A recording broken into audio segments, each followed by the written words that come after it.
Bienvenue, Monsieur Barouin. C'est la parole. Monsieur le Premier ministre, cher Édouard Philippe, Monsieur le Président du Sénat, Mesdames les ministres, effectivement, Alain Rousset a raison. La parité gouvernementale n'est plus du tout respectée, il n'y a plus que des femmes qui entourent le Premier ministre.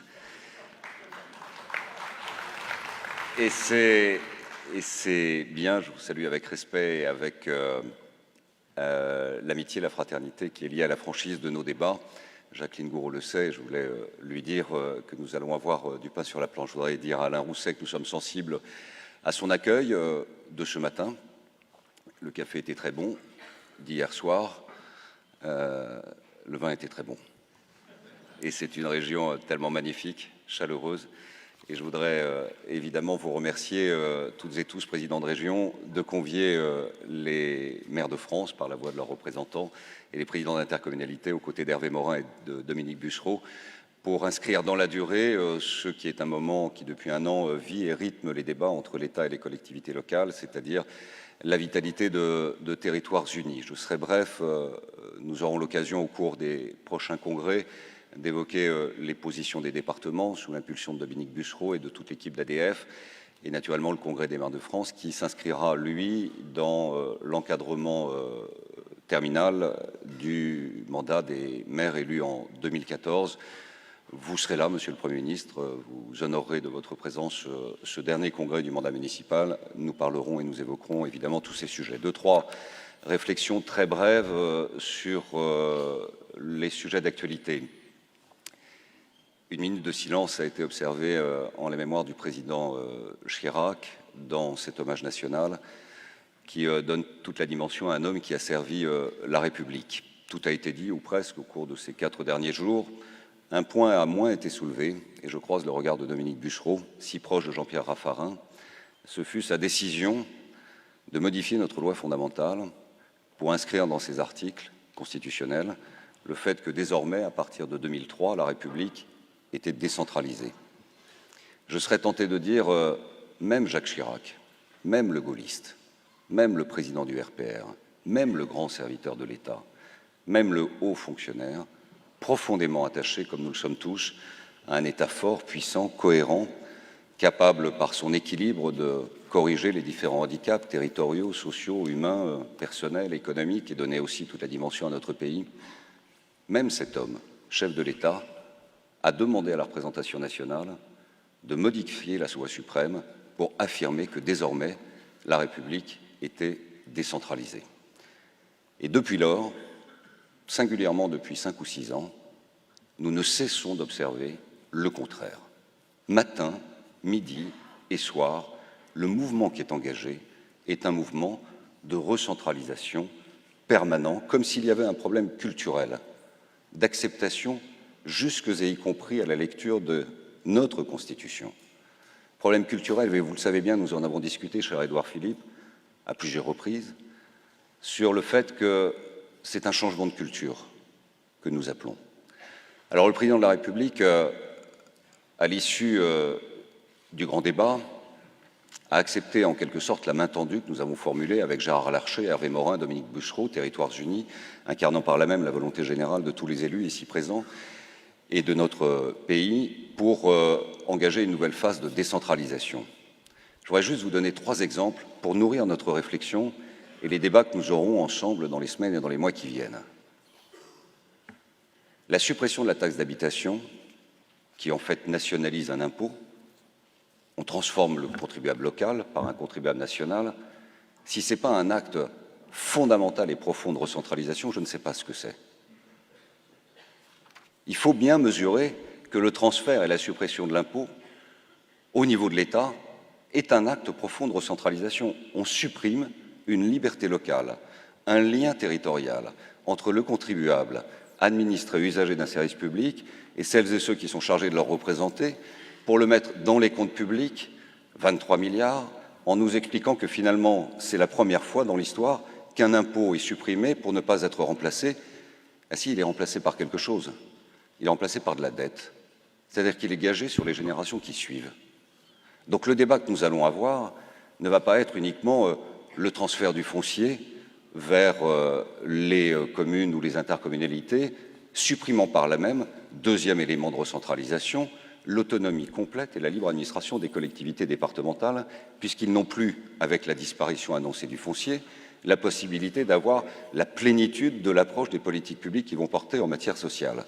Je voudrais le dire avec respect, la décision est actée, nous sommes des républicains et nous accompagnerons. Nous sommes autour de la table, nous discutons avec Bercy et nous faisons les calculs.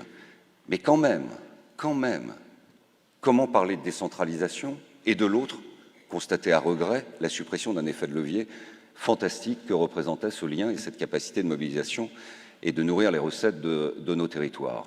Deuxième élément, la loi de finances présentée il y a encore peu marque sur cette question de la taxe d'habitation le non-respect d'un engagement, c'est-à-dire la garantie des recettes pour l'année budgétaire prochaine. On nous annonce 300 millions de suppression de recettes budgétaires uniquement en raison d'un calcul qui fait que le gel d'une part et la problématique de la taxe d'habitation fait qu'il y aura 300 millions en moins pour les collectivités l'année prochaine.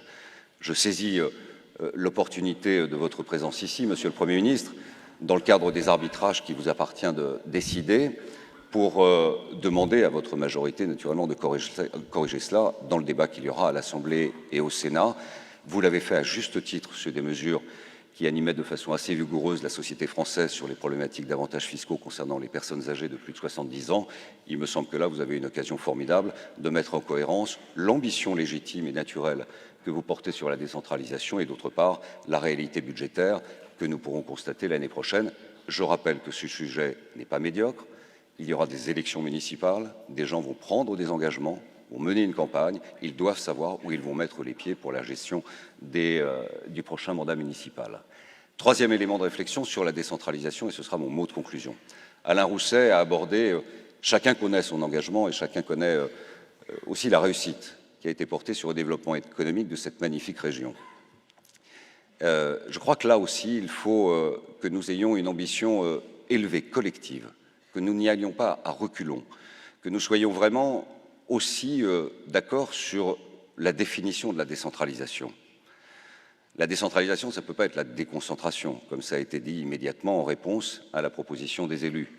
La déconcentration, l'État n'a plus les moyens de transférer des effectifs, des personnels, des fonctionnaires dans les territoires et dans les départements, et n'a plus la capacité de les porter pleinement et entièrement. J'ajoute, et Hervé Ormerin le cite très régulièrement et le dit avec là aussi beaucoup de force, si l'État, dans les années 60, 70, 80, avait une ambition légitime par une politique universelle d'une certaine idée d'un service public garanti sur la totalité du territoire, de corriger les handicaps, aujourd'hui, par sa situation budgétaire, par son niveau d'endettement et par le cadre général de la faiblesse de ses effectifs dans nos territoires, amplifie les handicaps naturels et territoriaux.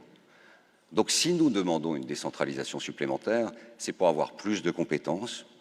Le domaine régional doit réfléchir en effet sur la continuité, développement économique, formation professionnelle, apprentissage et emploi. Il n'y a pas de sujet tabou. Et on est d'autant plus à l'aise ici, un certain nombre à la tribune, pour éventuellement accompagner un mouvement de transformation que nous avons été à l'origine de la transformation initiale qui n'a pas totalement fait ses preuves en la matière. Si nous considérons que les départements constituent l'échelon pertinent en matière de politique sociale et de solidarité, alors il ne doit pas y avoir de tabou non plus. La problématique de la santé publique doit être posée, surtout dans le cadre actuel, surtout dans le contexte actuel. Et si nous considérons, à juste titre, que la clause de compétence générale des communes garantit la possibilité de porter des services publics de proximité attendus par nos administrés dans toutes les communes de France et les intercommunalités dans les prérogatives que le législateur leur a conférées, alors il faut, là aussi, lever toutes les problématiques sur ce que doit être un service public de proximité. La question du sport, je m'interroge encore sur cette idée qui a consisté à siphonner en quelque sorte le ministère des Sports pour créer une agence des sports, alors qu'un grand mouvement de décentralisation aurait permis, en confiant aux collectivités locales de proximité, la possibilité non seulement de récupérer les finances, mais aussi les effectifs et être à la hauteur de l'ambition collective que nous portons dans la perspective de 2024. Autre sujet qui ne doit pas être tabou, la problématique du domaine culturel.